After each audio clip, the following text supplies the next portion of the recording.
سجل يا تاريخ واشهد.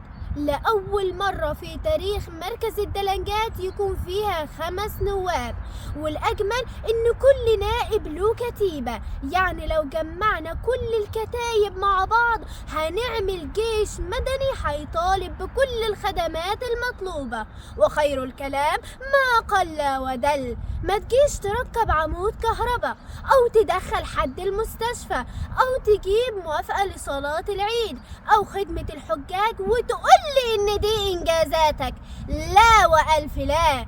الإنجازات الحقيقية هي إنك تدخل صرف صحي للقرى وتجدد الطرق زي طريق البستان الدلنجات، وتحل مشكلة الموقف ومشكلة السجل المدني وتحل مشاكل الشباب.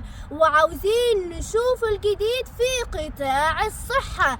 وبقول لأهلي في زمران النخل أنا عارفة إن مفيش ولا خدمة دخلت لكم، وبقول لإبيا الحمراء والمؤسسة والبستان وأبو مسعود والنجارين ولكل القرى أنا قبل كده وعدتكم إن كل الخدمات هتدخل لكم وما زلت عند وعدي. وفي النهاية بشكر عمو محمود يوسف والدكتور محمد جامع لأنهم بادئين بداية جميلة، بس إحنا طمعانين في الإنجازات الكبيرة علشان تنحسب لكم.